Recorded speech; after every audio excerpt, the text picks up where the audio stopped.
The United States is considered to be the land of dreams, where anyone can make it big if they work hard enough and stay committed. But that's just not true anymore. We are now living in two different Americas, one for the rich and one for the poor. And today we'll tell you about both of them. Welcome to our channel. Today we'll show you what life is like in the two Americas, the one for the rich and the one for the poor. Number 10. The infrastructure. The infrastructure of a country says a lot about the country itself. And when we compare the American infrastructure with some other first world countries, it falls way short. Potholes are everywhere. Roads need repair. Bridges are old and rusty. There are more homeless people sleeping under the bridges than actually using them. It seems like the city only fixes the roads after a car crashes on them. Many Americans live in areas where the water supply isn't clean or even drinkable. They have to buy water bottles with the money they could use for food. The poor people in America spend most of their time in traffic jams. It takes them hours to get from one place to another. If they could use public transportation, but most cities don't have good public transportation, so they are forced to sit in traffic. The American railway system is underdeveloped compared to Europe, so traveling by train is not an option for Americans. In fact, in some parts of Europe, you can travel by train to every major city, but there isn't a single train route in America that connects all of the states. A trip that would take 4 hours by car takes 36 hours by train. No. 9. Healthcare. The United States has the most expensive healthcare system in the world, and yet it lags behind many other developed nations in terms of quality and accessibility. People who are born into poverty in America never really escape it because they are born without health insurance, which means that if they fall ill, they won't seek treatment in time, and their illness will get worse. And once they develop a chronic disease, it will follow them for the rest of their lives, keeping them poor. Those born into wealth, on the other hand, have access to top-notch medical care and facilities, which keeps them healthy and wealthy. However, the cost of medical treatment in America is outrageous. For example, a visit to the doctor costs $120 on average. A specialist visit costs around $200. Dental checkups cost at least $100. All these expenses quickly add up and become overwhelming, especially for poor people. That's why medical debt is the leading cause of bankruptcy in America. Number 8. Quality of life. The United States ranks 27 out of 111 countries in terms of quality of life. It ranks higher than Bulgaria, Romania, Serbia, Ukraine, Algeria, Tunisia, Libya, Turkey, Brazil, China, and India, but lower than Canada, Germany, Sweden, Norway, Switzerland, Austria, Denmark, Finland, Czechia, Japan, Australia, New Zealand, and all of the Western European countries. Compared to the rich, poor people in the U.S. have a significantly lower quality of life. They have less access to education, healthcare, and decent housing. This means that they are more likely to die young, be illiterate, and live in poverty-stricken areas. And since they don't have much spare time, they can't enjoy life either. Poor Americans work long and hard to barely get by, while the rich live luxurious lifestyles, taking vacations to exotic places all the time. Number 7. Work culture. The U.S. is a country where people are obsessed with working more.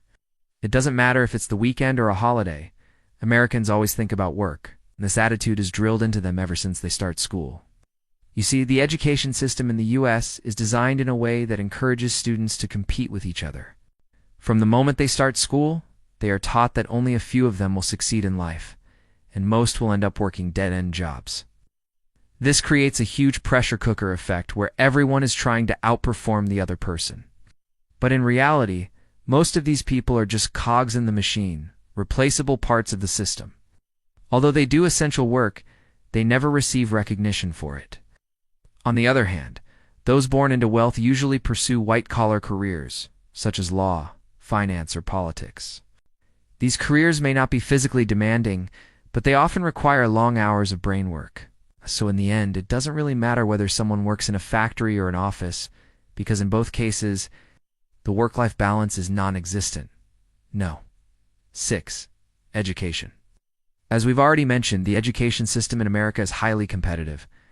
Children from poor families don't have the best schools, while the children of the rich attend elite schools with low student-teacher ratios and extracurricular activities. And this inequality starts right in kindergarten.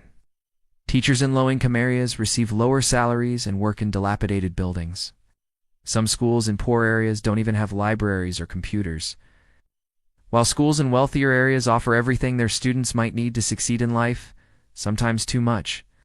Imagine attending a high school where the principal is paid $350,000 per year, but the janitors haven't received their salaries for 3 months. That's the sad reality of the U.S. education system. Moreover, parents in wealthy areas hire private tutors for their kids to help them get into prestigious universities. Unfortunately, the education gap between rich and poor Americans is getting wider every day. 5. Living wage. The richest 1% of Americans earn more than the bottom 42% combined.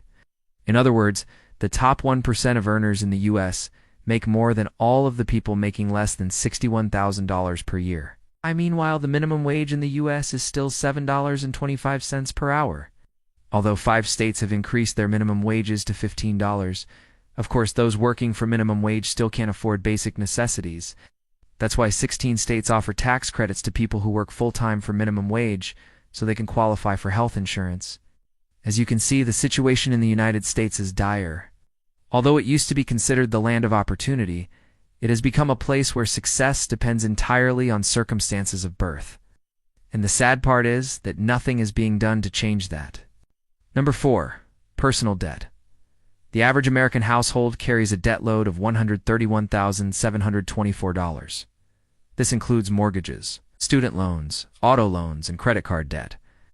The largest share of this debt is made up of mortgages, which account for about 70% of the total. Student loan debt accounts for another 12%. Auto loans make up 9% of the debt load, while credit card debt accounts for the remaining 19%. The burden of debt is especially heavy on millennials, who carry an average debt load of $17,449. That's more than twice the amount carried by baby boomers at the same age. Millennials are also more likely than previous generations to carry credit card debt. The reasons for this are numerous. Millennials tend to have less financial stability than their predecessors. They are also more likely to have taken out loans to finance their education. Furthermore, millennials are more likely to have purchased a car with a loan, and they are also more likely to have used credit cards to make purchases. The result is a mountain of debt that is weighing down the American millennial. 3. Housing. The housing crisis in America is not a new phenomenon. It's been going on for decades. But in recent years, it has become increasingly dire. The cost of housing has skyrocketed in many parts of the country, and this has left many Americans unable to afford a home. The median home price in the U.S. is now $428,000, which is up by 15% over the past year. Rents are also on the rise, up by 10% over the past year. 2. Hunger. It's hard to believe, but in America, over 40 million people struggle with hunger. That's 12.3% of the entire population. In fact, the U.S. has one of the highest rates of food insecurity among developed countries. And according to Feeding America, 38.3 million people in the U.S. are living in a household that is defined as food insecure.